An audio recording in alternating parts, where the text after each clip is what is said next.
고린도후서 5장 14절로 15절의 말씀. 네.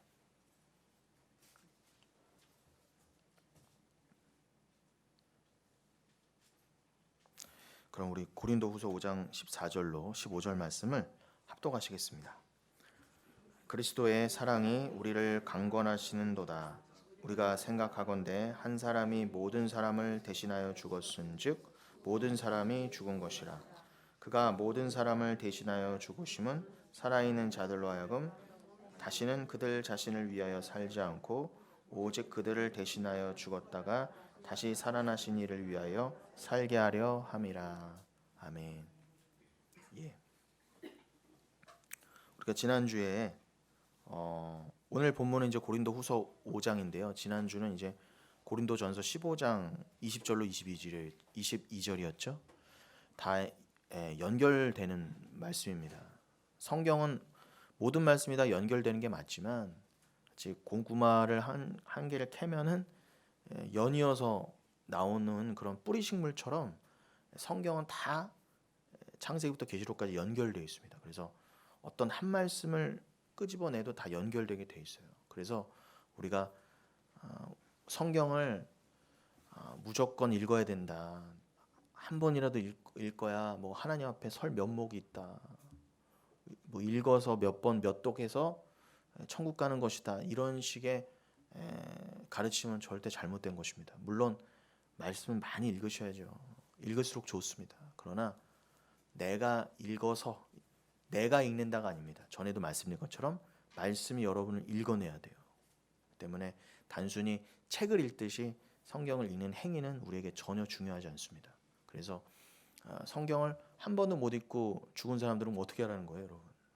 있을 수 없는 일입니다. 그런데 중요한 것은 여러분들이 지식적으로는 말씀을 다 모른다 해도 한 말씀이라도 그걸 예수로 잘 깨달아 아시면은 모든 말씀이 연결되어 있기 때문에 여러분 믿음 안에서 그리스도 안에서 그 말씀을 다 받으신 거예요. 그래서 어떤 한 구절만이 레마가 아니라 성경 전체가 여러분의 레마가 되는 것입니다.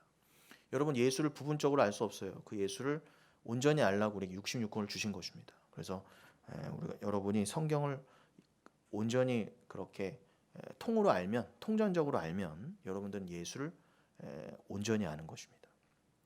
그래서 모든 성경은 그렇게 연결되어 있지만 더더군다나 오늘 본문인 고린도후서 5장 말씀과 지난주 고린도전서 15장의 말씀은 깊이 더 연관이 되어 있어요. 그도 그럴 것이 저자도 사도 바울로 한 사람이고 서신의 이름도 고린도서로 갔죠. 지난주는 고린도전서, 오늘은 고린도후서. 더더욱 맥이 닿아 있을 수밖에 없습니다. 여러분 지난주에 제가 마지막 부분에 뭐라고 던져드렸죠? 예수님께서 죽은 자 가운데서 다시 살아나신 것이 왜 우리에게 복음이 될 수밖에 없는가? 2000년 전에 죽은 그 목수로 죽은 팔레스타인에서 죽은 그 청년 예수가 나랑 무슨 상관이 있길래 그의 죽으심과 부활이 나에게 복음이 되냐 말이에요. 그게 복음이 안 되면 그의 부활조차도 사실 부활부터가 믿어지지 않습니다. 그의 부활이 믿어진다는 건 뭐예요? 나에게 복음이라는 거죠. 근데 더 구체적으로 그게 왜 좋은 소식이냐 말이에요. 나에게. 나랑 상관없이 보였던 역사적으로 진짜 있었는가 없었는가조차도 내가 뭐 관심조차 없었던 그 어떤 이가 나의 영생과 구원에 무슨 상관이 있길래 그의 십자가가 나에게 복음이 되는가? 그것을 단 한마디로 압축하여서 설명한 것이 바로 지난주의 본문이었던 고린도전서 15장 20절로 22절이었다고 말씀드렸죠. 제가 다시 한번 읽어드리면 제가 읽어드릴게요. 안 찾으셔도 돼요. 그러나 이제 그리스도께서 죽은 자 가운데서 다시 살아나사 잠자는 자들의 첫 열매가 되셨도다. 사망이 한 사람으로 말미암았으니 죽은 자의 부활도 한 사람으로 말미암는도다. 아담 안에서 모든 사람이 죽은 것 같이 그리스도 안에서 모든 사람이 삶을 얻으리라. 그리스도 안에서 삶을 얻으리라. 그리스도의 죽음이 우리들의 죽음을 대표하고 우리를 포함했다는 거예요. 우리를 품으시고 죽으셨다. 그리고 그가 부활하신 것이 그것을 이제 초실절 절기에 맞추어서 부활의 첫 열매라고 설명을 했잖아요. 그럼 어떤 첫 열매? 우리라고 하는 온전한 수학, 그 수학의 완성.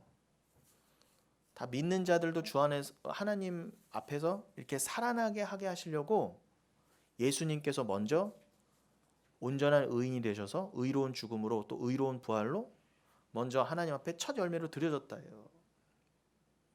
여러분을 품고 죽으셔서 그가 먼저 부활하셨기 때문에 그의 부활이 곧 우리의 부활도 되었다. 그래서 아담으로 말미암은 우리 모두에게 들어온 그 죄가, 그 고린도전서 15장의 표현으로 하면 둘째 아담이요 마지막 사람이신 그가, 진정한 인자이신 그가 하나님 앞에 부활하심으로 우리도 부활되었다. 그러므로 그의 십자가는 우리에게 복음이다. 이렇게 설명을 하십니다. 여러분, 우리가 결국 죄의 본질이 뭐예요? 늘 이건 설교 때마다 선포가 돼야 됩니다. 이 죄에 대해서 각인이 되고 선포가 되지 않으면 그건 설교가 아닙니다. 우리는 매주 각인돼야 돼요. 새겨줘야 돼요. 아주 귀에 못이 박여야 돼요. 그래야 우리가 이 땅에서 믿음으로 살똥말똥합니다. 그래서 여러분들이 다 믿음을 각자 가지고 삶을 사시지만 우리가 이렇게 교회로도 모이는 이유예요. 다른 이유 없습니다. 각인돼야 돼요. 우리가 이렇게 추운데 심심해서 할 일 없어서 시간이 남아돌아서 모이는 게 아니지 않습니까? 그렇다 여러분이 행위로 모인다면 더더욱 안 돼요. 주일 성수하라니까. 있을 수 없는 일이에요. 주 앞에서. 억지로 함이 어떻게 주 앞에서 온전한 것이 됩니까? 그게 어떻게 영과 진리로 예배를 드림이에요. 그러니 여러분, 우리는 우리의 이 예배가 온전한 것이 되려면 성령께서 반드시 도와주셔야 되는데, 성령이 이 예배를 하나님 앞에 드릴 만한 예배가 되도록 이 예배를 주관해 주셔야 된단 말입니다. 성령께서요. 근데 성령이 하시는 일이 뭐라는 거예요? 죄에 대해, 의에 대해, 심판에 대해 알게 해주신 게 성령이시래잖아요. 하나님이 예수의 부탁으로 보내신 영, 그 영은 오늘도 여러분에게 살아계셔서 이 예배가 정말 주 앞에 드려질 예배가 되려면 여러분의 죄가 격발돼야 돼요. 그래야 이 나의 죄를 덮으신 사랑과 의가 무엇이구나를 절절히 깨달아 알게 되고, 나로서는 불가능하구나, 그렇구나, 내가 이미 주 안에서 죽은 것 같이 내가 심판을 당했구나, 주가 다시 오실 때에는 나는 그 심판에서 면제되는 것이고, 세상은, 죄인들은 사단과 함께 영원한 둘째 사망으로 들어가는 진짜 심판으로 들어가되, 내가 어떤 심판 가운데서 건짐을 받았구나를 아시려면 여러분의 죄와 여러분을 덮으신 은혜를 아셔야 된다는 것입니다. 그래서 우리 죄의 본질이 뭐라고요? 내가 하나님 앞에서 스스로 왕이 되려고 했구나. 내가 하나님 앞에서 스스로 살아있는 자가 되려고 했구나. 나 스스로 하나님 없이 내 스스로 인생을 구축하고 하나님과 상관없는 삶을 살려고 했던 것. 더 나쁜 건 뭐예요? 하나님을 믿는다고 하면서 하나님을 위해 내가 존재하는 게 아니라 나를 위한 하나님으로 그렇게 하나님을 구워 삶아 마음껏 하나님을 조종하고 조작된 하나님을 믿고 섬긴다고 하면서 결국 내 복을 얻어내려고 했던 것이며, 그 복은 이 땅의 것이며, 그리고 그 하나님을 전파까지 했던 이게 가장 악독한 죄예요. 그 죄는 성령이 아니면 깨닫지 못했던 죄입니다. 그래서 그것은 자아 부인이 아니라 자기 부인이 아니라 자아 확장의 죄라고도 하죠. 반대니까요. 그 죄를 예수가 그 죄를 우리를 통째로 품어 안으심으로 우리의 그 죄를 함께 품어 안으시고 죽으신 것이기 때문에 그의 죽음이 복음인 것이다 말씀을 드렸습니다. 그리고 예수님께서 그 함께 죽으신 자들 가운데서 다시 살아나신 것은 죽은 자들의 첫 열매가 되신 것이기 때문에 그리스도의 부활은 곧 모든 성도들의 부활을 확증하는 것이기 때문에 그것이 또한 복음이다라고 말씀드렸습니다. 자, 그래서 여러분 이 초실 첫 열매가 아파르게라고 그랬죠. 그래서 예수가 우리의 아파르게가 되어 주셨어요. 이 아파르게라고 한 초실 첫 열매는 수확물 전체를 대표할 뿐만 아니라 후에 거두실 그 결실까지도 다 포함하는 개념이라고 말씀드렸습니다.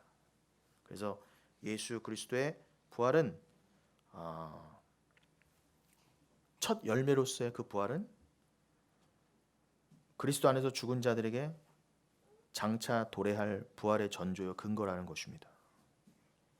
그리스도 안에서 먼저 육신의 삶을 죽으신 분들은 물론이고요. 우리도 지금 죽어가고 있잖아요. 여러분 죽음의 진짜 의미가 뭐예요? 성경에서 말한 진짜 죽음의 의미는 단순히 육의 죽음이 아닙니다. 육의 죽음이 상징하는 게 뭐예요? 내 자아의 죽음이잖아요. 그 내 자아의 죽음은 육신의 죽음으로 완료되는 것이고 우리는 그 죽음을 향해 나아가는 거예요. 오죽하면 여러분 세상도 인생은 태어나자마자 죽어가는 것이라 말했잖아요. 살아가는 게 아니에요. 죽어가는 거예요, 우리는요.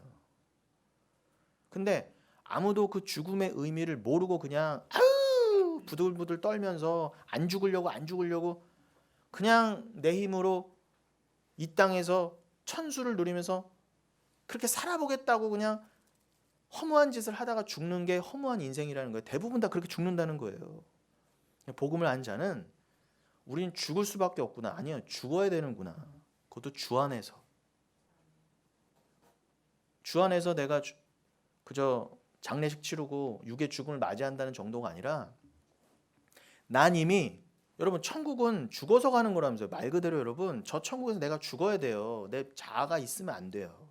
예수로 영생을 살아야 되거든요. 근데 나는 이미 구원받았다면서요. 나는 이미 천국에 있다면서요. 그럼 뭐예요? 나의 죽음은 필수 불가결하는 거예요. 여러분 대한민국이 16강에 나가려면 일단 우리가 이겼어야 되고 우루과이가 또 이겼어야만 해요. 필요 충분 조건이 있었어요. 그런 것처럼 우리가 천국에 입성하려면 16강에 들어가려고 해도 그런 필수 조건이 있는데 우리가 천국에 들어가려면 어떻게 해요? 내가 죽어야 되고 죽어야 부활이죠, 여러분. 부활되어야 들어갈 수 있는 곳이라니까요. 그럼 그냥 죽으면 아무 의미가 없어요. 근데 그리스도 안에서 죽어야지 그리스도 안에서 사는 것이거든요. 죽고 살아야 가는 거예요. 근데 살기 위해서는 이 땅에서 우리가 죽음을 반드시 맞이해야 돼요. 육신적인 죽음은 물론이고 그 죽음은 내 자아의 죽음을 의미하는구나. 그렇구나. 내가 이미 천국에 있다 하니까 나는 내가 저기로 복귀하려면 나의 육신의 죽음은 물론이 거기에 포함되어서 나의 온전한 죽음으로 나아가는 게 맞구나. 그럼 자기 부인이 뭐예요? 한마디로 주를 위해 사는 거예요. 여기 설교 제목처럼 주를 위하여 살게 함이라. 오늘 설교의 제목이지 않겠습니까? 저게 온전한 천국에서의 우리의 진짜 모습인데 이 땅에서 어떻게 해요? 점점 저 모습으로 저 지향점을 향해서 저 천국을 향해서 우리는 가는 거예요. 근데 가는 게 겉으로는 죽어가는 것처럼 보이는 거예요. 겉으로도 후패하여 죽어가지만 내 안에 내가 죽어가잖아요, 여러분. 그럼 뭐예요, 여러분? 겉은 후패해서 죽어가는데 내 안이 팔팔이 살아있어요. 시퍼렇게. 내 안은 아직도 이팔 청춘이다 이러면서 하나님 뜻은 온데간데 없고 하나님과 정반대의 삶을 살면 여러분 그건 정말 헛되이 사는 거예요.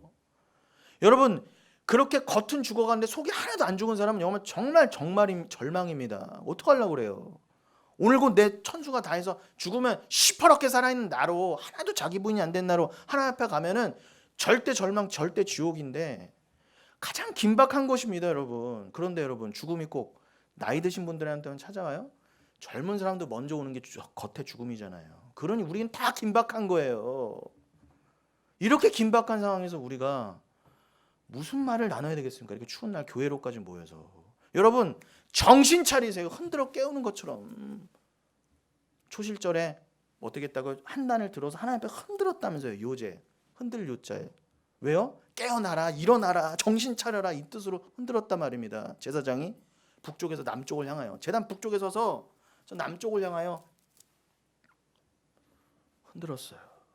제발 깨어 일어나라고. 너희는 너희를 위하여 주어진 인생이 아니야. 주를 위하여 살게 하려면 그게 자기 부인이지. 너를 위하여 사는 게 자기 확정이면 그게 죄야.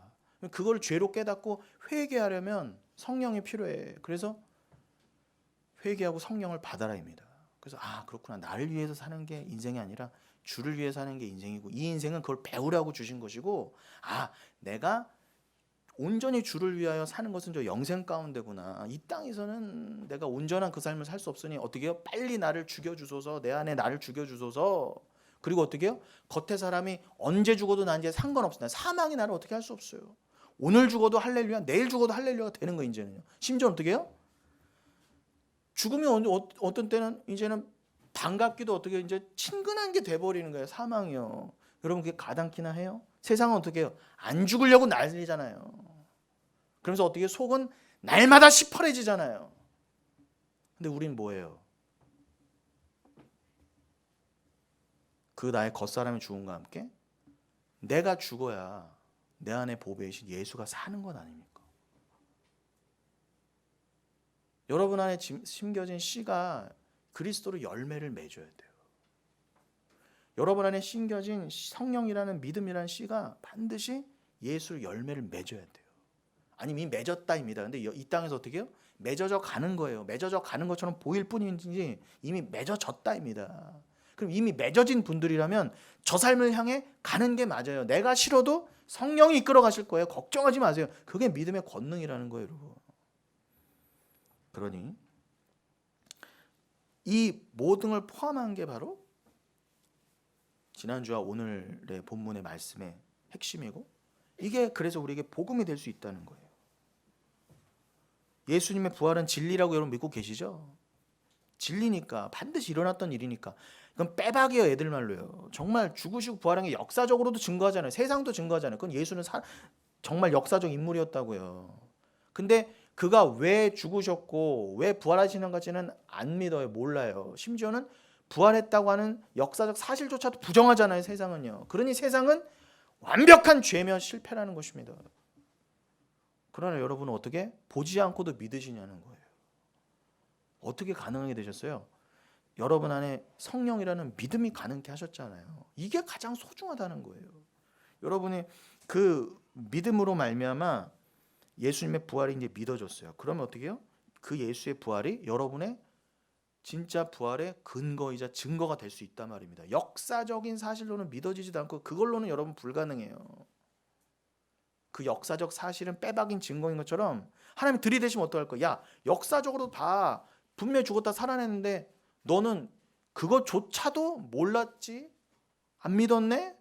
이러면 여러분 어떡하실 거예요? 그럼 우리는요, 우리의 믿음은 역사적 사실은 물론이고요, 그 영적인 이유까지 알게 됐어요. 그럼 어떻게 해요? 그 역사적 사실은 흔들릴 수가 없잖아요. 그런 것처럼 여러분, 예수의 그 죽고 부활하셨다는 게 역사적으로까지 흔들릴 수 없는 증거라고 한다면, 그거로 근거로 하나님께서 여러분을 구원하신다고 한다면 여러분의 구원도 천국도 흔들릴 수 없는 사실이라는 거예요. 그러니 여러분 담대하세요. 정말 그냥 한번 정말 담대해 보자고요. 담대해 보자고. 브라질을 다음 주에 내일 모레 이길 똥 말똥, 그건 몰라요. 이게 잘한 놈이 이기는 거죠. 근데 거기다가도 막 온 믿음을 다 걸고 우린 이길 수 있어 막 이러고 있어요. 물론 이길 수 있겠죠. 근데 우리는 우리의 그런 부활에 대한 믿음은 그런 헛된 것이 아니라, 제가 브라질을 이기는 게 그 자체가 헛되다는 얘기가 아니라, 그 모든 세상적인 걸 보면서 진짜를 구별하시고 진짜로 향하시란 말이에요. 브라질한테는 못 이길 확률이 더 크잖아요. 그러나 여러분의 부활은 100%, 1000%, 10,000% 이상이라는 거예요. 흔들릴 수 없는 증거라는 거예요. 근데 세상은 흔들리는 것 갖고 착 붙잡고 갈대처럼 흔들리면서 믿는다고 가요. 근데 두려워서 그런 거예요. 뭘 믿어요? 믿기는요. 자기 주먹 믿는다고, 돈 믿는다고 하지만 나는 하나님 안 믿고 날 믿어 하는 인간들이 제일 두려워하고 힘들어해요. 그러나 여러분들은 그 믿음이 과연 도대체 무엇이길래 어떻게 그 믿음을 가지시고 이렇게 죽음 앞에서까지 담대하시냐 말이에요. 죽음아 와라. 심지어 어떻게 죽음한테 명령하시잖아요. 죽음아 문 열어라. 네가 감히 내 앞에 천국 문을 가려? 사망아 문 열어라.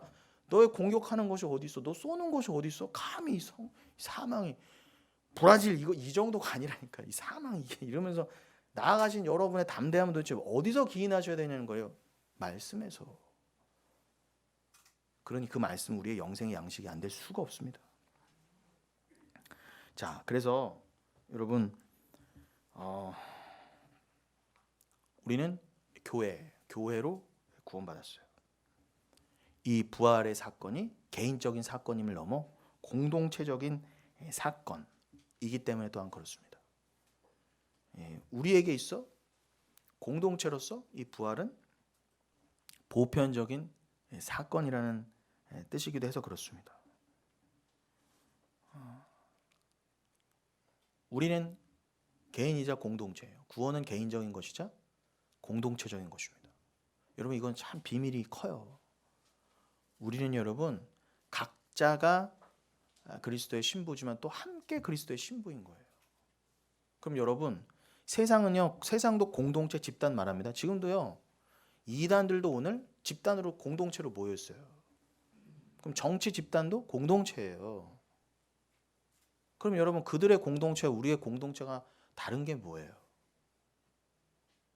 여러분 우리가 그들은 예수로 연합되어 있지 않잖아요. 그냥 모여있게 한 것이지 어떤 자기의 정치적인 이유, 나의 돈, 나의 실리, 나의 이 땅에서 유익을 위해 그냥 모여있는 것뿐이에요. 그 유익이 사라지면 나에게 조금이라도 손해가 있다고 하면 모든 공동체는 세상의 공동체는 해산되기 마련입니다. 말 안 해도 흩어져요. 한방 배반 배신 때리고 서로 흩어집니다. 우리는요 영원히 흩어지지 않을 공동체가 되었어요. 어떻게 해요? 여러분? 인간들이 모여면 여러분 이 땅의 교회를 보세요. 이 땅의 교회도 온전한 게 아니잖아요. 그러니 교회로 모인다고 해도 이합 집산이 일어나고 분열이 일어나고 때로는 다툼이 있잖아요. 그런 걸 보면서 이 땅의 교회조차도 불완전한 공동체구나라는 것을 깨달으시면서 어떻게 해요? 우리는 교회로 모이면서 어떻게 해요? 온전한 공동체를 꿈꿔 가지자는 거예요. 진짜 공동체. 예수로 말미암아 영원히 깨어지지 않은 공동체는 무엇인가를 이렇게 모여 보면서 또 배워가는 거예요. 그래서 이 땅의 교회도 모였다가 흩어져가는 게 맞습니다. 사실 사라져가는 게 맞아요. 우리는 진짜 교회로 들어갈 거거든요. 그러니까 제 말은 이 땅의 것들은요, 그 어떤 것도 온전한 게 없어요. 그럼 여러분, 우리가 그렇게 이 땅에 어떤 것도 온전한 게 없다라는 걸 보면서 어떻게 해요? 하늘의 진짜 온전한 공동체를 하나됨을 꿈꾸잖아요. 그러면 죄인된 인간들이 교회라는 이름은 모여도 하나 되기가 힘든데 어떻게 영원한 하나됨이 가능할 수 있을까를 진짜 말씀을 깨달은 분이라면 어떻게 알아요? 그건 예수로밖에는 불가능한 거라로 알아가잖아요. 맞죠? 그리고 우리가 이 땅에서 교회로 모여도 분명히 예수로 모였는데도 인간의 모임이기 때문에 아직 천국 가기 전에 인간들의 모임이기 때문에 불완전한 게 많아요. 그래서 이 영혼교회도 사실 모였다 하지만 삐그덕 될 게 많습니다. 요소가 많아요. 감춰져 있는 것이지. 그러면서 어떻게 해요? 하나됨을 꿈꿔보는 거예요. 진짜 하나됨을 이 교회 안에서 꿈꿔보라고 이거를 이렇게 영혼교회로 모여주신 것이지 다른 이유가 하나도 없다는 것입니다. 그러면서 어떻게 해요? 우리는 예수 없으면 어떻게 우리 같은 죄인들이 서로의 것을 내어주면서 나의 유익은 하나도 안 챙기고 심지어는 내 물과 피를 예수처럼 다 쏟아가면서까지 다른 사람이 모르게 하면서까지 나를 다 내어줄 수가 있겠는가?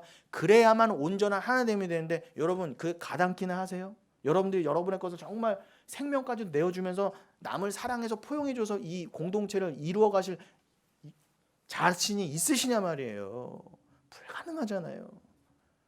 그러니까 예수밖에 없구나. 그렇지 우리가 여기서 이 교회로서 이 땅의 교회로서 잘 예수를 배우다가 진짜 예수로 말미암아 완벽하게 사랑으로 하나 된 그 진짜 공동체를 사모하면서 가야지.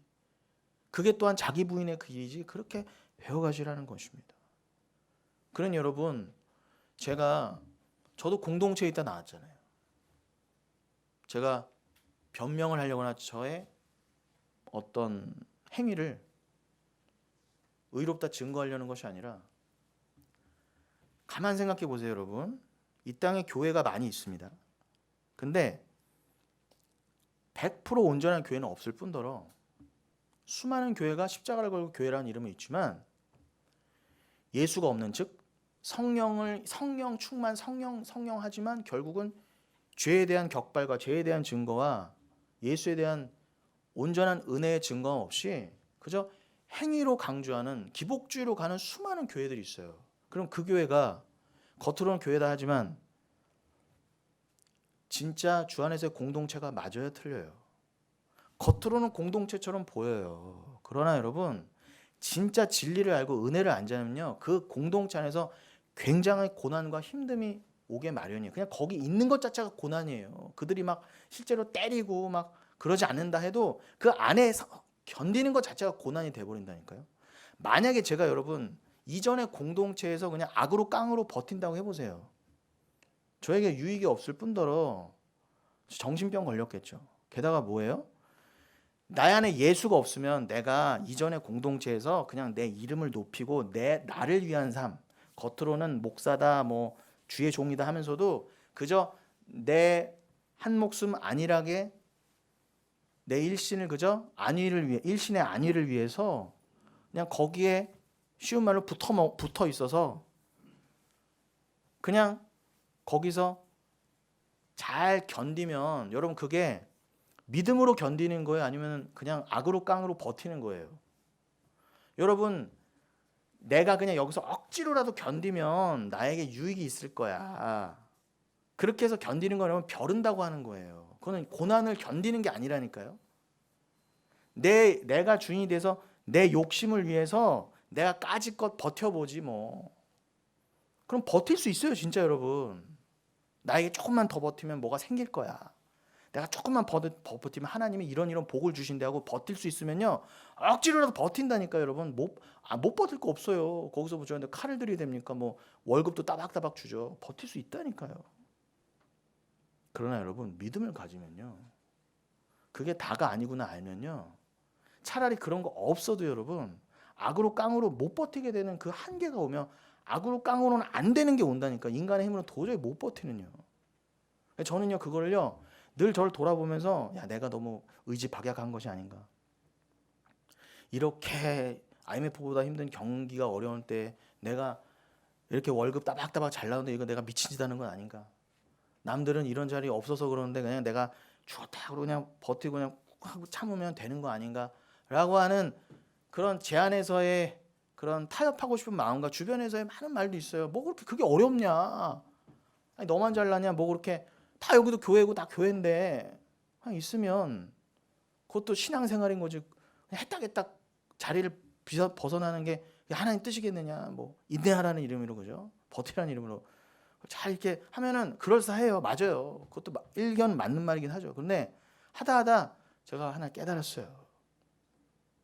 그냥 제가 여기서 제 욕심을 이루기 위한 거라면 누가 버티라고 안 해도 제가 버텼을 거예요. 내가 여기서 그냥 던져서 내가 내 이름 딱 걸고 얻어내야지. 잘 돼봐야지 한번. 근데 여러분 그게 오히려 쉬워요. 더 어려운 거 뭔지 아세요? 내 육신의 안위가 있어도 내 영이 못 버티는 게 정말 힘든 겁니다. 믿음이 있는 자는요 부대껴서 안 돼요. 고난 때문에. 그걸 하나님 못 견디게 하십니다. 그리고 주의 때가 되면 분명히 주님이 예비하신 길로 인도하세요. 영흥교회도 그렇게 해서 나온 거 아니겠습니까? 그럼 여러분, 우리는 그 세상적인 관점, 교회에 대해서 가져야 될 우리의 마음을요, 그렇게 자꾸 믿음으로 바꿔가야 됩니다. 그래서 레위기 23장 10절에도 뭐라고 그랬다고요? 너희의 곡물의 첫 이삭 한 단을 제사장에게로 가져가라 라고 돼 있었죠. 한 단이에요. 한 단. 우리는 단순히 이삭 하나, 한 줄기만 드려진 게 아니라 단 전체가 공동체로서 하나님 앞에 드려졌어요. 흔들려서 드려졌어요. 그건 뭐예요? 예수가 아까 고린도 오늘 본문이 고린도 후서 5장 말씀이라 고린도전서 15장 말씀처럼 정신 차려라. 예수가 너희를 위해 죽고 부활하셨잖아요. 그것은 이제는 너희를 위해 살게 하려 하심이 아니라 너를 위해 죽고 부활하신 예수를 위해 살게 하려고 너희에게 너희 교회에게 인생을 주신 거야. 정신 차려라고 우리가 한 단어로 드려졌다는 공동체로요. 그럼 그 공동체 안에 먼저 첫 줄기, 첫 이삭 줄기가 바로 예수였다는 거예요. 그럼 첫 이삭 줄기만 예수만 드려진 게 아니라 우리가 한 단으로 그와 포함되어 한 단으로 묶여서 함께 드려졌다 해요. 얼마나 기가 막힙니까? 여러분, 우리가 마태복음 27장 같은 데 보면은 이 읽으신 지금 레위 23장 10절의 말씀이 실제로 마태복음 27장에서 일어나 버렸잖아요. 예수님께서 3일 만에 부활하셨을 때 무덤 안에 죽은 자들이 살아났었다라는 역사적 사실까지도 우리는 믿습니다. 그냥 믿어져요. 여러분, 그때 일어난 사람들이 수많은 사람들에게 보였다 그럽니다. 그거는 여러분 하나의 모형이었어요. 예수님의 부활이 성도들 전체, 예수님을 머리로 한 첫 열매를 머리로 한 전체의 부활임을 모형하고 상징했던 사건이에요. 예수님이 죽었을 때 무덤 문이 열리고 이전 죽었던 자들이 살아났었다니까 여러분. 그게 뭘 상징하고 모형한다고요?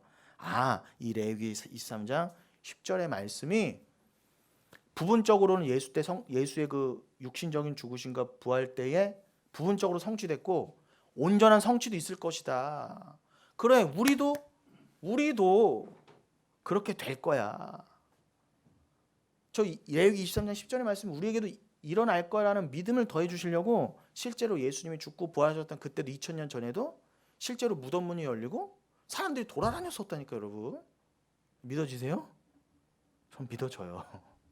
전 믿어집니다. 저 같은 인간도 믿어져요. 저같이 이렇게 회의론자도 믿어진단 말이에요. 그러니 여러분 그때 그들도 흔들려 깨어졌던 거예요. 흔들어 무덤에서 일어난 것처럼 우리도 여러분 그렇게 죽음에 묶이지 않고 매이지 않고 흔들어 깨어져서 그때 우리도 이미 영적으로는 이미 거룩한 성으로 함께 들어갔던 거예요. 우리가 아직 육신을 입고 살고 있지만 우리는 그때 예수의 부활과 함께 이미 다 들어갔던 거예요. 그걸 보여주려고 실제로도 무덤 문 열고 일어났던 사람들도 보였던 거고요.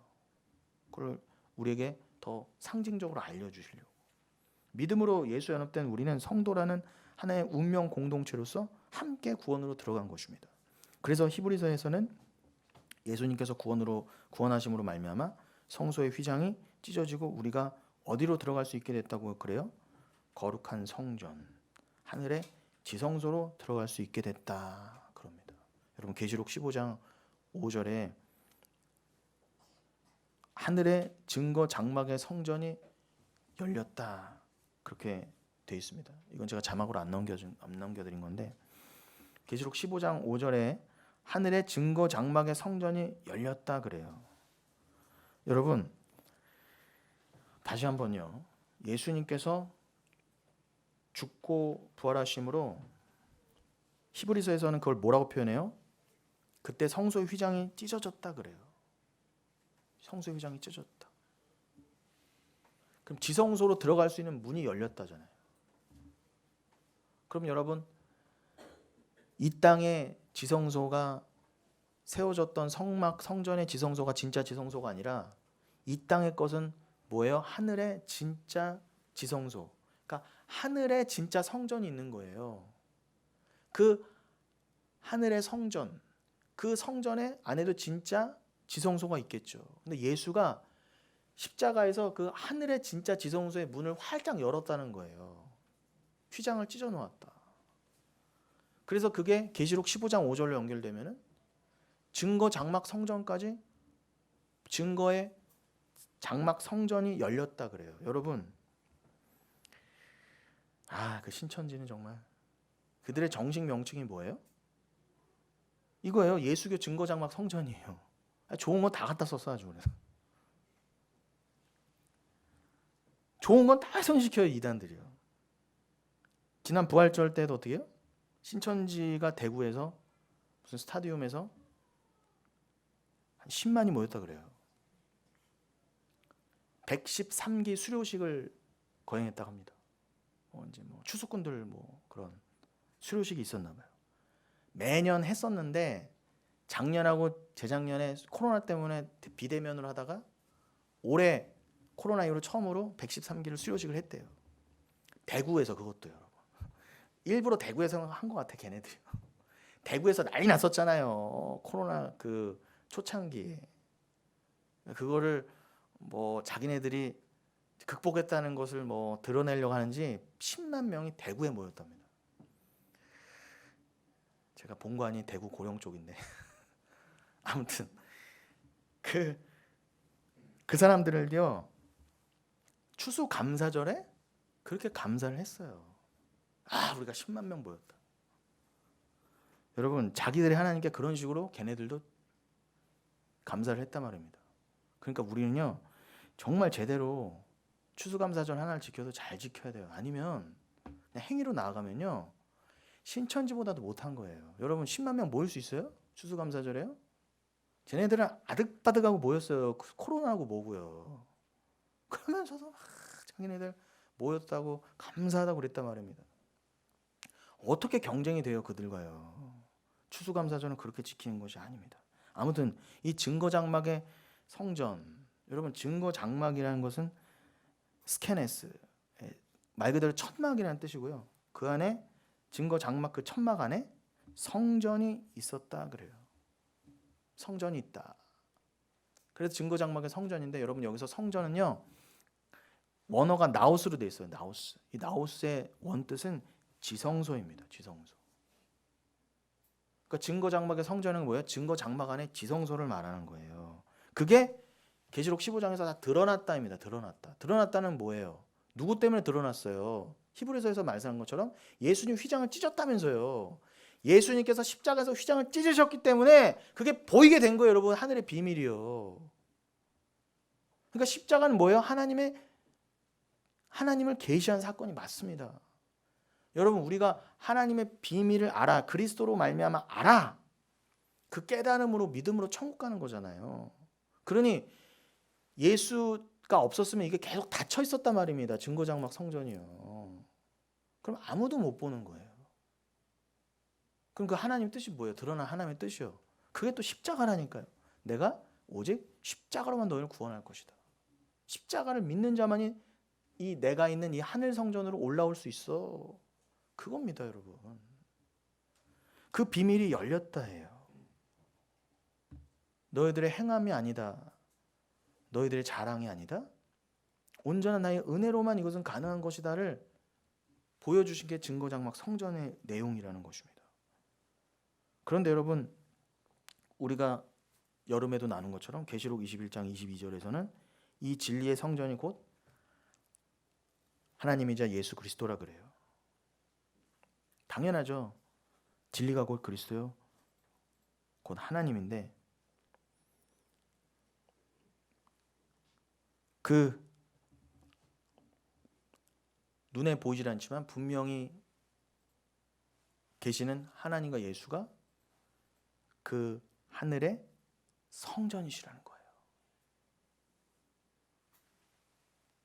그런 여러분 이 땅에 있던 성전은 눈에 보였던 성전들은 그 하늘에 있는 진짜 성전 하나님 곧 예수 그리스도를 상징하는 거였어요. 그 하늘에 하나님이라고 하는 곧 예수 그리스도가 하는 성전이 그 지성소까지 확 열렸다 해요. 하나님의 속내가 다 드러났다. 뜻이 다 드러났다. 뜻이 뭐라고요? 여러분을 향한 사랑, 그 구원이 하나님의 뜻이에요. 어린 양 예수를 통해서 내가 너희를 나와 연합시킬 거야. 예수를 죽고 부활하게 함으로 너희들을 내 거로 만들 거야. 이게 하나님의 감추어졌던 비밀이었다는 거예요.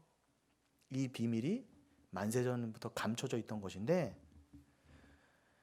구약의 선지자들과 주의 종들을 통해서 부분적으로 열려있던 것이 어떻게 해요? 예수 그리스도 십자가로 말미암아 완전히 열렸다가 히브리서 1장 초반의 말씀이기도 합니다. 온전히 성취된 하늘의 비밀, 그 비밀이 열렸다라는 거예요. 그런데 이제 신천지들은 그 비밀이 자기들한테 열렸다. 이게 이제 문제가 되는 거죠. 그러니까 여러분, 신천지처럼 계시록만 보고 그 계시록도 자의적으로 해석하잖아요. 그러면 안 돼요, 여러분. 신약, 구약 다 통전적으로 연결해서 여러분 성경을 보는 중에 그 안목으로, 그 관점으로, 예수라는 관점으로 계시록도 보셔야 돼요. 계시록이 총 한 404구절 정도 되는데 300구절 이상이 다 구약에서 온 거예요, 여러분. 직접 인용 내지는 간접 인용으로 그 구약을 온전히 품고 있는 게 계시록이란 말입니다. 그러니까 신천지처럼 계시록만 놓고 해석하고 자의적으로 자기네 뜻풀이하고 비유풀이하는 거에 넘어가시면 안 돼요, 여러분. 예수로 해석된 구약에 기반한 그것 아니고는 여러분, 그 해석 아니고는 계시록을 함부로 읽으면 안 되는 것입니다. 그런데 여러분, 그 예수로 말미암아 우리는 이제 거룩한 성으로 들어가게 됐어요. 그런데 히브리서 2장 15절에 뭐라고요? 2장 15절에 죽기를 무서워함으로 한평생 매어 종노릇하는 모든 자들을 놓아주려 예수님이 죽으셨다 그래요. 다시 한번요. 죽기를 무서워함으로 한평생 매어 종노릇하는 모든 자들을 놓아주려 하심이라. 놓아주시려고 예수님이 십자가에서 죽으셨다 그럽니다. 여러분, 우리는 왜 예수를 믿는다고 하면서도 이렇게 일상 속에서 고통스럽고 고단하게 살죠? 내가 예수를 믿는데 왜 이렇게 되는 일이 없어 그래. 여러분, 저 때도 그랬지만 요즘 애들 공부하는 거 보면 정말 힘들어 보여요. 힘들어 죽으려고 그래요. 지난달 수능이었죠? 우리 예능이도 수능을 봤는데. 그래서 저희 때 고3 때는 그래도 낭만이 있었던 것 같아요. 요즘 애들은 낭만이고 뭐고 너무 그냥 불쌍해, 학교 다니는 게. 저는 지금요, 여러분, 수능 문제 풀라고 하면요, 제가 95년도에 수능을 봤거든요. 그때 성적의 반도 안 나올 거예요. 그럼 저는 그죠? 어디 갔으려나? 그때 성적 반이면. 그때 제가 영어를 딱 한 개가 틀렸거든요. 다 맞았나? 제 자랑, 깨알 자랑. 근데 고3 때 영어를 제일 잘했어. 고3 때 영어 실력이 제일 높았어요. 그 뒤로요, 영어는 완전히 죽어버렸어. 그리고 제가 드리고 싶은 말은 뭐냐, 제 자랑 정도가 아니라 어차피 이렇게 잃어버리고 여러분 왜 그렇게 죽으려고 막 공부했나 모르겠어요. 어차피 다 잊어버리고 별로 그때 지금 보면은 성적 반도 안 나올, 그죠? 그렇게 잃어버릴 걸 놓고 왜 그렇게 아등바등했나, 그죠? 다 미친 듯이 그렇게 우리 온 나라가 이렇게 돼버렸어요. 수능 보는 날은 뭐 전 나라가 그냥 떠들썩합니다. 사람들은 여러분 뭐 때문에 그렇게 열심히 돈을 벌고, 뭐 때문에 이렇게 주일날 예배까지 빼먹으면서 돈이나 다른 게 걸려 있으면 주일날 안 빠지고 예배 안 드리는 건 뭐 당연해요. 당연하게 됐어요. 돈 몇만 원 더 준다고 하면 우리가 왜 그렇게 고단하고 피곤한 삶을 선택하게 되는가? 왜 그래요, 여러분? 근본이 뭐예요? 죽기를 두려워해서 그래요, 사실은요. 죽기를 무서워하기 때문에. 아닙니까, 여러분? 사망이라는 게 두려우니까 사망의 증상들이 겁나는 거예요. 가난해지면 어떡하지? 굶어 죽으면 어떡하지 나? 사람들이 나를 얕보면 어떡하지? 이게 다 사망의 증상들이거든요. 그런데 예수님의 십자가에서 한 단으로 살아나서 일상에 매여있는 종노릇하는 것에서 풀려났다, 그렇게 말씀하세요. 우리가 주와 함께 한 단으로 들여졌다는 건 여러분, 평생 이 종노릇, 이 세상의 종노릇, 사망의 종노릇, 나 이러면 어떻게 저러면 어떻게, 평생 이 땅에, 아까 안수님 사님 표현으로 이 쥐엄 열매, 어떻게 쥐엄 열매 이거 더 아등바등 이런 거에 묶여 있었어요. 우리가 그거 경쟁해봐야 그거 하나님 보시기에는 돼지들이나 먹는, 없어도 되는 쓰레기 같은 것들을 막 우리는 막 없으면 막 미치려고 그래요. 이거라도 먹어야지. 이거 없으면 어떡해. 그게 우리들의 실존이라는 거예요, 여러분. 그게요. 돼지 우물 안에서, 우물이 아니 돼지 우리 안에서 돼지들과 경쟁하면서, 여러분 그 돼지가 정말 그냥 그 돼지입니까? 아니요.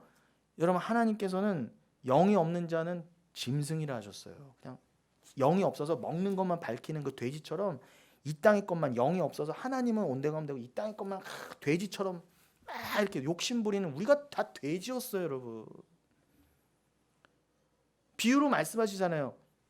소중한 진주를 돼지한테 함부로 보석을 던져주지 말라고. 돼지는 뭐예요? 이게 진짜 보석인지 진짜 보화인지 말씀을 던져주면요 모른다니까. 이런 걸 왜 줘? 뒷발로 차버려요, 똥덩이에다가. 그리고 어떻게 쥐엄 열매나 찾는 게 돼지란 말입니다. 너희들이 다 그 한 돼지가 되어서 한 이 세상이라는 우리 안에서 그가 쥐엄 열매 좀 더 먹겠다고 서로 경쟁하던, 그게 둘째 아들의 모습이었잖아요. 왜 그랬다고요? 죽기를 무서워해서 한평생 그 세상에 돼지 놀이에 종노릇하면서 묶여있던 너희들 아니었니? 거기를서 너희들 구원해서 내가 예수와 함께 묶어내서 흔들어, 정신 차려, 거기서 나와. 아니라니까. 이렇게 말씀하셨다는 거예요. 그러니 여러분, 눈이 그렇게 흔들려 깨어나서 번쩍 눈이 뜨면 어떻게 해요? 우리는 어떻게 가야 돼요? 산다는 것은, 인생은 그런 게 아니구나. 그거 경쟁하는 게 아니구나. 깨어나는 거예요. 그러니 깨난 분들이 어떻게 잠자는 자들과 여전히 죽어있는 자들과 어떻게 똑같은 생각과 가치관으로 살아갈 수 있냐는 말이에요. 믿음이 있다면 그렇게 될 수 없다는 거예요. 여러분들이 당장은 안 돼도 날마다 죽노라, 날마다 비워져가면서 그 삶을 끊어내가게 돼 있어요. 그래, 여기는 내가 돼지우리 같은 곳이지. 내가 여기서 천년만년 살려고 그냥 쥐엄 열매나 더 먹으려고 내가 경쟁하고 이거 더 먹겠다고 내가 주여 주여 하면서 살아가는, 정말 나는 못된 인간이었구나를 알아가게 되면 어떻게 해요? 점점 이 세상을 놓아져 가게 된단 말입니다. 그게 자기 부인의 길이에요. 여러분, 좀 전에 수능 말씀드렸지만 우리가 애들 저도 그랬지만 여러분, 우리 애들을 들들들 볶아서 1등 시켜서 결국 뭐예요? 부모 자랑 시키려고 하는 거예요. 이제는 막 자식들을 막 정신병자까지 만들어요. 너무 막 그 1등 막 수능 막 성적 때문에. 애들은 애들 나이에 겪어야 될 게 있고, 또 이런 말하면 또 목사님 요즘 세상이 이런 말하면 어떡하냐고 저도 분명히 그러실 수 있는데, 그래서 저도 목 내놓고 하는 얘기예요. 저도요. 이 얘기는요, 제가 심심해 괜히 하는 말씀이 아니라 저의 믿음에 따른 신념을 말씀드리는 겁니다. 그러니까 우리가 진짜가 맞는 게 뭔지 담백하게 생각해 보자는 거예요. 세상 그렇게 살면 안 돼, 이렇게 말씀하시지 말고요. 우린 교회라면서요, 여러분. 그럼 진짜 우리가 인정할 수밖에 없는 거가 진짜 나누어져야 되는 게 교회 맞잖아요.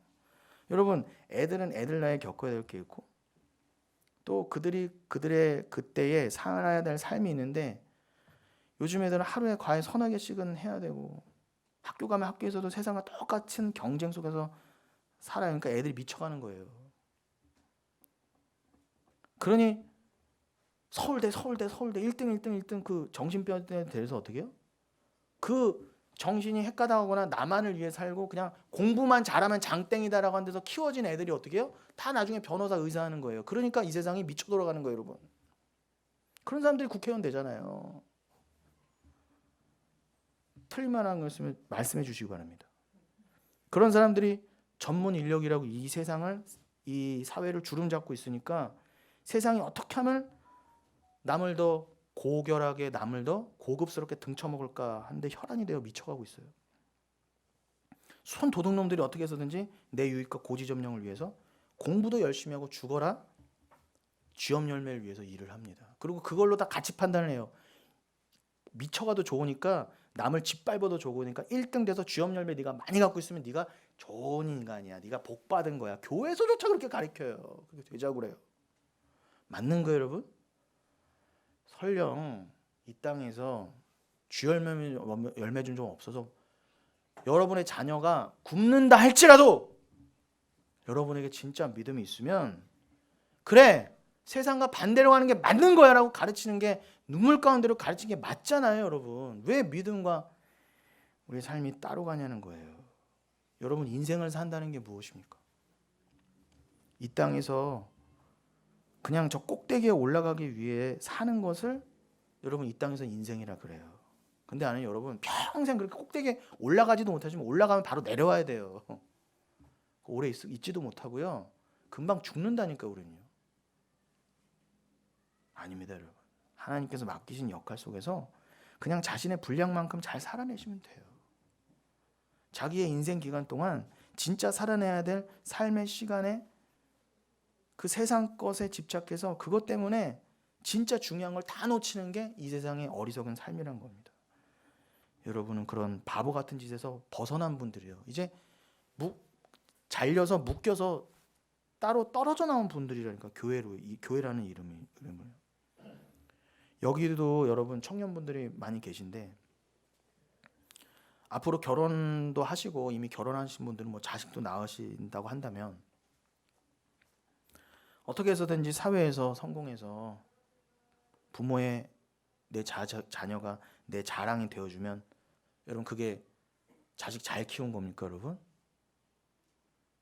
자식 잘 키웠다는 건 뭐예요? 솔직히요. 하나님 입장에서 믿음의 입장에서 자식 잘 키웠다는 건 뭐예요?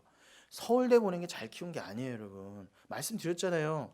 우리나라 다 이렇게 나라 어렵게 한 인간들 사실 다 어디 나왔어요? 서울대 나왔어요 여러분. 공부하는 사람들이 망쳐놓은 거 대부분입니다. 그들에게 정권 집어주고 권력 집어줬더니 다 이렇게 됐잖아요 여러분. 그러니 자식 잘 키웠다는 건 여러분 천국에 가서야 비로소 판가름 나는 거예요. 내 자식 천국에서 나와 함께 같이 살고 있으면 그게 자식 잘 키운 거고 이 세상에서 부자 만들고 유명한 자 만들어놨더니 그냥 자기만 하는 미친놈 만들어놔갖고 어떻게 해요? 정신병자 만들어놔서 그냥 이 세상에도 해악을 끼치는 사람 만들어놔서 나중에는 지옥 가게 만드는 거.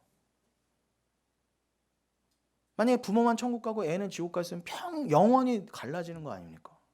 그럼 그 아이 죽인 거예요 여러분. 근데 사람들이요 솔직히 말하면 여기엔 관심이 없어요. 교회 다녀도 여기엔 관심이 없어요. 그냥 내 아들 내 자식 사고나 안 치고 뭐 어디에 가든 좋아. 뭐 절에 가든 솔직히 뭐 그래 교회 어느 교회인지도 관심도 없어요. 그냥 교회 간다면 그래 교회니까. 성당 간다고 절보단 낫지. 그러니 신천지 이런 데 가도 빼올 생각도 못하고 거기 있어도 그냥 있는 건가 보다 그렇게 놔두는 거예요. 내 얼굴에 먹칠만 안 하면 돼. 아닙니다 여러분. 그러면서 부모들이 자식을 사랑한다 그러면 안 됩니다.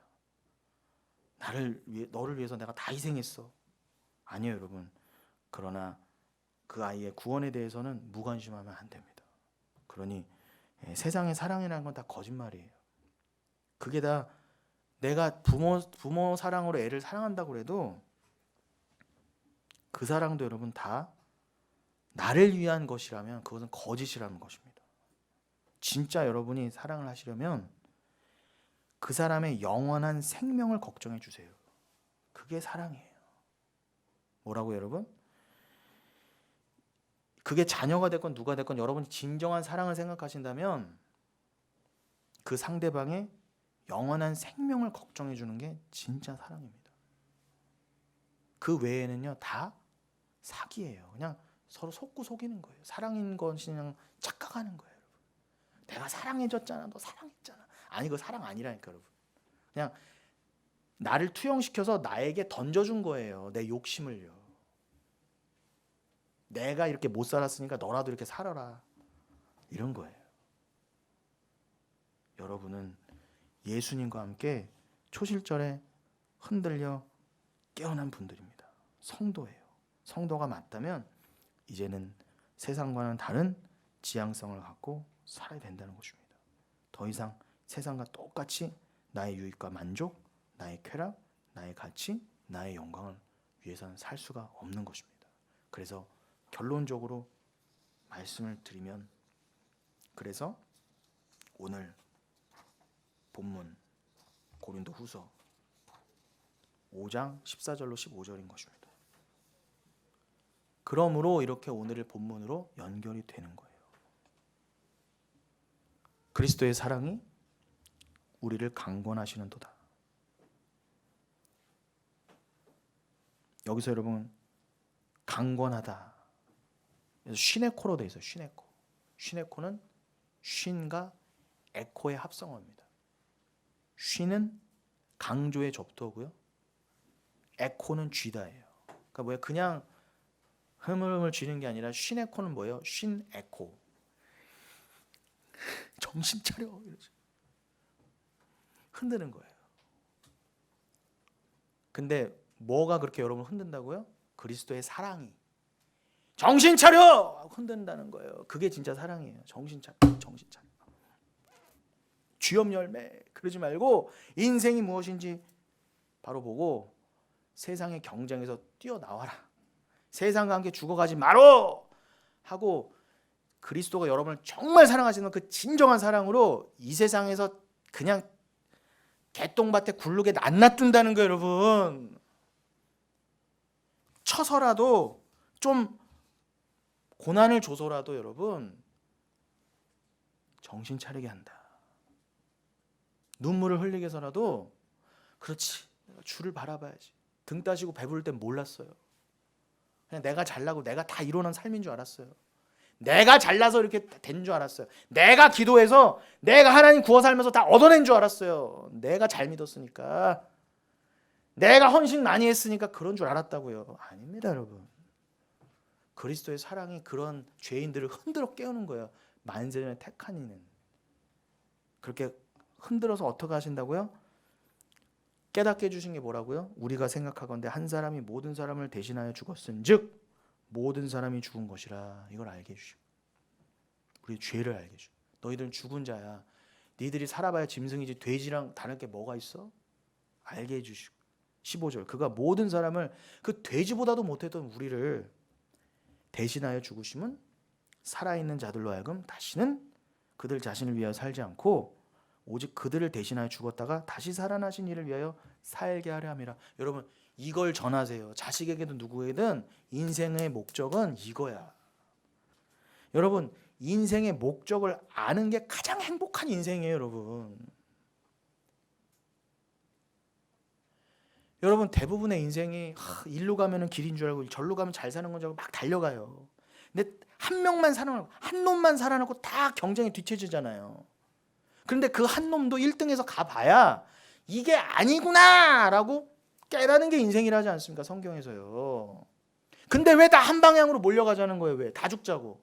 아니라는 거니까요. 돌아와 아니라니까. 그게 인생이 아니라 거기 있던 너를 건져내시려고 죽으셨다 살아나신 그 예수를 이제 위해서 사는 것이 진짜 인생의 목적이 그게 진짜 행복이야. 여러분 그 행복을 전해주세요. 진짜 행복을요. 예수 믿고 잘 먹고 잘 사는 게 행복이 아니라 여러분. 국회의원 조정훈이라는 사람이 있더라고요. 뭐 시대전환인가라고 하는 정당의 대표더라고요. 전 몰랐어요. 시대전환이라고 하는 정당이 있는지도 몰랐어요. 근데 이 사람이 할로윈 때 그 참사가 일어났을 때 어디 방송에 나와서 그러더라고요. 이거 이렇게 정치적으로 이용하면 안 됩니다. 정치적으로 이용하면 근데 인간의 욕심은요. 우파가 됐든 좌파가 됐든 당연히 그걸 양식 삼아요. 내 유익으로 삼는다니까요. 무엇이든지요. 심지어는 애들이 100몇십 명 죽어나갔어도 그걸 가지고 내 욕심을 챙긴단 말입니다. 착한 척하면서 정의 얘기하면서 뭐 진실을 밝혀라. 제가 어디 한쪽을 하려는 게 아니라 우파가 됐든 좌파가 됐든 다 정치적으로 이용하려고 그래요. 만약에 지금 정권이 좌파한테 가 있다 보세요. 무슨 일이 일어나면 우파도 마찬가지로 그렇게 끌어당긴다니까요. 자기를 위해서요. 다 똑같아요 여러분. 근데 그 사람이 한 말을 맞는 말은 하더라고요. 이거 정치적으로 이용하면 제일 불쌍한 거는 죽은 애들입니다. 가족입니다. 왜요? 순수하게 안 보게 되잖아요. 처음에는 아유 불쌍해 이러다가 어떻게 해요? 자꾸 정치적인 요소가 겸하면 자기의 정치적인 견해에 따라 아우 저거 욕하게 된다니까요. 그 아픈 사람들도요. 그게 맞는 거예요 여러분. 그러니까 이 사람이 그 얘기를 하더라고요. 그래서 제가 그건 좀 맞는 말 같아서 조정훈이라는 사람을 찾아봤어요. 그랬더니 그 사람이 참 똑똑한 사람인데, 이 사람이, 제가 그 사람을 영웅시하거나 그 사람을 알자, 뭐 그 사람이 무슨 일 했습니다를 말하려는 게 아니에요. 저는 지금 정치 얘기하자는 게 아니에요. 근데 그 사람의 양력을 딱 봤더니 하나가 딱 눈에 들어오더라고요. 이 사람이 저보다 몇 살 많은 한 50살 된 사람인데, 이 사람이 세계은행에서 일하기 전에 피부암에 걸렸었대요. 30대. 그런데 그 똑똑한 사람이 희귀 피부암에 걸리고 나서 나았어요. 어떻게? 운이 좋게. 그랬더니 이 사람이 예수를 믿는지 안 믿는지 모르겠습니다. 뭐 종교는 가톨릭으로 돼 있는데, 근데 이 사람이 그 피부암에서 낫고 나서 이렇게 깨달았대요. 그러고 나니까 내 인생을 걸만한 답을 가지고 있어야 되는 걸 잘 깨달았대요. 내가 다시 얻은 삶은 이제 보너스의 삶이구나. 아, 여러분, 이 정치가도요, 예수를 믿는지 모르는, 내가 보기엔 안 믿을 확률이 더 커요. 이런 사람조차도 뭐예요? 자기가 죽다 살아나니까 뭐예요? 아, 이게 이제 인생이 그냥 사는 게 아니구나. 뭔가 가치 있는 일을 해야 되겠다. 아, 내 인생 그냥 보너스로 얻은 삶, 은혜로, 우리로 치면 은혜로 얻은 삶이니까 내가 이렇게 죽다 살아나는 거 보니까 이제는 뭐예요? 인생을 막 사는 게 아니라 그 인생에다 나의 모든 것을 걸만한 내가 답을 갖고 있어야 되겠다 하고 이 사람이 정치 시작했대요. 여러분, 세상 정치인도 그래요. 여러분은 어때요? 여러분 답을 갖고 계세요? 여러분의 남은 인생을 다 걸만한 가치가 있으시냐 말이에요. 그걸 우리는 예수로 삼아야 된다고 오늘 말씀하고 있습니다. 이걸 전하세요. 오직 예수입니다. 우리는 그들보다 더 진짜를 갖게 된 사람들이에요. 그러니 어떻게 우리가 다시 세상으로 돌아가고 세상 것을 바라볼 수가 있겠습니까? 여러분들이 예수로만 사는 삶을 딱 장착하셔서 모든 삶과 모든 인생을 잘 말씀으로만 잘 구분하셔서 오직 자기 분의 길, 우리의 처음 자리, 하나님께로, 우리 아버지께로 돌아가는 그 길로 잘 나아가시기를 예수님의 이름으로 축원드리겠습니다. 오늘 조금 길었네. 마지막에 조정훈 얘기하느라고 죄송합니다. 우리 은희가 골라준 찬양 중에 오늘 말씀을 생각하시기에는 너무 적절한 찬양이라고 생각합니다. 우리 주 임재 안에서 부르시고 기도하는 시간 갖도록 하겠습니다. 내 모든 것, 내 모든 것, 나의 생명까지 다 주님 앞에 드립니다.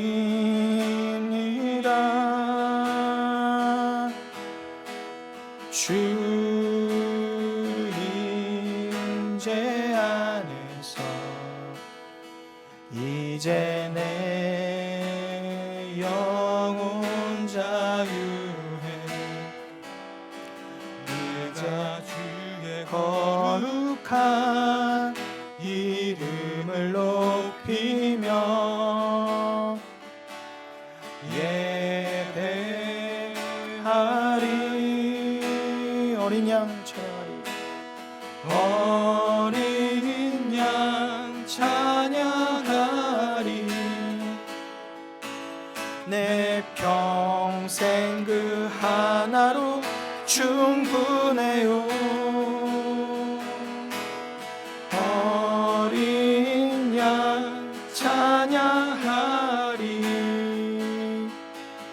내가 주의 임재 안에 어린 양 찬양하리. 어린 양 찬양하리. 내 평생 그 하나로 충분해요. 어린 양 찬양하리. 내가 주의 임재 안에서 우리 오늘 말씀을 기억하시면서 주의 사랑스러운 이름 한번 부르짖고 간절히 기도합니다. 주여, 사랑간의 주님, 우리의 세상을 향했던 욕망, 세상으로 향했던 우리의 마음, 우리의 삶의 목표, 방향, 모든 것이 다 잘못 설정되어 있었습니다. 잘못 나아가고 있었습니다. 주님, 이것을 죄로 깨닫게 해주시니 감사합니다. 주님, 우리가 이제는 이런 나를 위해서 죽고 살아나신 예수를 위한 삶으로 이제는 나아갈 수 있게 되었습니다. 오직 예수 그리스도를 진정 찬양할 수 있는 자로 내 안에서 그 새일을 만들어 주기 시작하신 주님, 감사합니다. 감사합니다.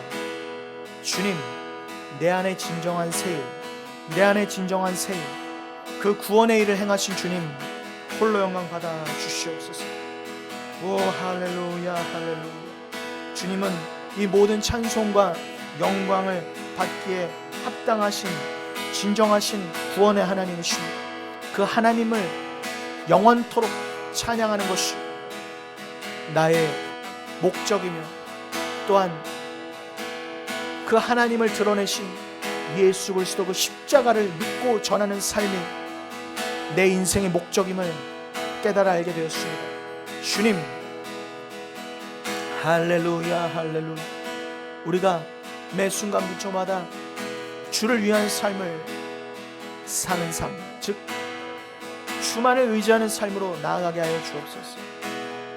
주만을 의지하는 삶이 곧 주를 위한 삶입니다. 할렐루야, 할렐루야, 할렐루야. 주님, 우리 귀한 영혼교회 성도님들 은혜를 더하시고 날마다 그리스도를 위한 삶으로 변화시켜 주옵소서. 어린 양 찬양하리. 어린 양 찬양하리. 내 평생 그 하나로 충분해요. 어린 양 찬양하리. 내가 주의 임재 안에서. 사랑간의 주님, 오늘도 이렇게 성령의 주의 임재 안에서 우리를 만나주시고 우리를 날마다 그 임재 속으로, 예배 안으로 인도해 주시니 감사합니다. 우리가 단순히 모여서 드리는 이 형식적인 예배의 삶을 넘어 진짜 예배의 삶, 영과 진리로 예배를 드리는 삶, 즉 내 모든 것, 나의 생명까지 다 주님 앞에 드립니다라고 하는 이 고백이 실제로 현실이 되는 우리 삶이 되게 하여 주시옵소서. 나를 위한 삶이 아니라 나를 부인해내고 주만을 위한 삶이 되게 하여 주옵소서. 그것에만 하나님이 우리 인생을 만드신 목적이 있으며 우리들의 진정한 행복이 있다고 말씀하십니다. 주님, 우리는 영원토록 주 임재 안에서 온전한 자유함 가운데 주의 거룩한 이름만을 영원히 찬송하게 될 백성들입니다. 그것을 깨닫고 그것이 맞지요, 그것이 당연한 자로 되어져가고 만들어져가는 것이 이 땅의 삶이지요 라고 눈물 가운데라도 그 삶을 주님이 대신 살아내시도록 내 삶을 내어드리는 우리가 되게 하여 주시옵소서. 주님께서 이 시간도 강건하시는 그 사랑으로 말미암아 우리를 흔들어 깨워주시니 감사합니다. 그 사랑으로 말미암는 삶을 우리가 산다고 했을 때 우리 삶에서 시작되어야 되는 것은 바로 왜 나에게 이 은혜가 강권적으로 뚫고 들어올 수밖에 없었는가를 깨달아야 되는 것인 줄로 믿습니다. 내가 얼마나 죄인인가를 알아야 그 은혜가 더 큰 깨달음으로 올 줄로 믿습니다. 주님, 내 안에 이 새 일을 행하신 주님, 내 안에 진짜 하나님의 일, 그 구원의 일 그 새 일을 행하신 주님, 나로서는 불가능했습니다. 홀로 영광 받아 주시옵소서. 주만을 의지하는 삶으로 나아가길 원하시오니 우리 힘으로는 안 되더라도 성령께 맡기며 주만을 의지하는 삶, 그 주만을 위한 의지하는 삶이 꼭 주를 위한 삶 아니겠습니까? 그 주를 위한 삶을 위해 주만을 의지하는 삶으로 나아가게 하여 주옵소서. 여러분, 우리가 이 의지를 담아 성령께서 주시는 이 믿음을 담아 예물을 드리길 원합니다. 우리 손길도 우리 스스로의 손길이 아니라 주가 주장하시고 인도하시는, 즉 주만을 의지하기 때문에 내어놓는 믿음의 헌물의 헌신의 손길이 되게 하여 주시옵소서. 감사드렸고 예수님 이름으로 기도드립니다. 아멘.